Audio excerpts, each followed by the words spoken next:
Hey everybody, let's talk about how our microbiome in our gut has not evolved to today's diet. Um, so, the Western diet has been shown to negatively affect our immune system. It causes all sorts of inflammation through the body. It also, according to ALMO 2021, leads to neurodegenerative disorders and depression. We just don't get enough different kinds of food. According to the National Research Council, we only eat about 25 different kinds of food in a 3-day period. It's not very many. The other problem is there's a nutrient deficiency in a lot of the foods we eat. An article entitled Nutritional Characteristics of Wild Primate Foods, Milton talks about how the types of food you find in nature that have, say, wild caught fruits and things have more fruits or more seeds and less sucralose and like fructose. So they're less sweet than our cultivated grown fruits that we've grown to be extra sweet, because that's what the human palate really likes. They also have more minerals and vitamins and protein and fiber. And yes, some of that protein's from bugs.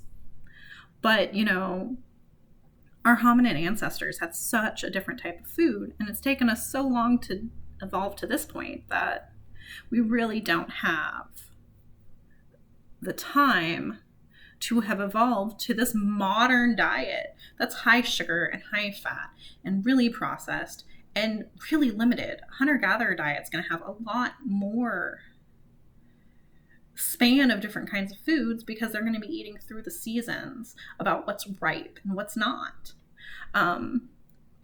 It took millions of years for us to evolve into this Neolithic revolution of agriculture, and we didn't have sugar for a lot of that time, and almost all of our food is laden with sugar. I mean, I have a bowl of candy right next to me. Everything we drink has sugar or some sort of sugar replacement that tastes sweet and tricks our palate into thinking we need more sugar. And we can see evidence from just the fact that lactose intolerance is the norm. It's medicalized because people like milk, but we don't actually have the enzyme a lot of times to digest that milk. And it's not really that prevalent.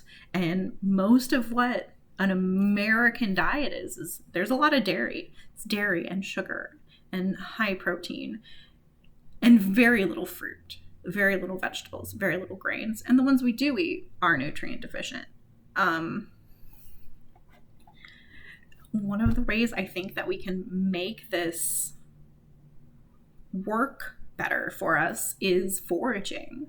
Urban foraging is on the rise, partially because food costs are on the rise. Growing your own foods became the norm in 2020 during the pandemic because people had time, which we haven't seen in a very long time. And the other thing, urban foraging is a civil disobedience, which it's always good when we can cause good trouble. Most foraging laws were made with African American people in mind so that they had less access to nutrition. And it kept them oppressed.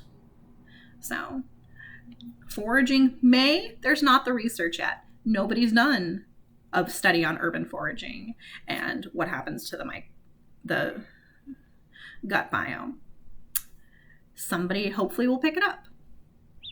But you need a lot of different things to make your gut healthy. And if your gut healthy, your immune system is healthy. And there's research that says your microbiome can change in as little as a day. So that can lead you to the conclusion that our gut would have changed drastically as we moved out of Africa and into the Neolithic revolution of agriculture. There's a group of hunter-gatherers called the Hasda, and they are studied in anthropology because they're still a hunter-gatherer tribe. They have been affected by modernization and globalization, including climate change. However, they still have low infectious disease rate, less metabolic disorders or diseases of fluids, diabetes, heart disease, and less nutritional deficiencies than others who have settled in a more urban setting. When you compare the Western children to children in Africa, the African children have more gut flora to help break down plant fiber, which the westernized diet children don't. The high caloric, high fat, high sugar is damaging our microbiome. Some people want to solve our intestinal issues, our weight issues, and other issues with fad diets. Paleo is really big right now, and while some of its ideas are useful, like less sugar, I think the answer is a lot simpler but more expensive, because it's really a lifestyle change. You need to change what you're eating and where you're getting it. That also means time, and a lot of people just don't have that. So maybe start foraging more. Worst case, you get to try some new things. Ohio has the only tropical style fruit in, well, the Midwest has the only tropical style of fruit with the pawpaw.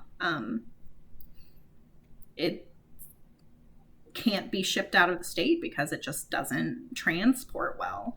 And when you can find them, they're apparently custard-like. I have not gotten my hands on one. But if you want to learn more about foraging, Alexis Nicole on TikTok, there is a ton of groups on Facebook. And it's not bad. There will be a link to all my sources in the references down below, and a link to the Google Doc to read everything about this. So, thanks.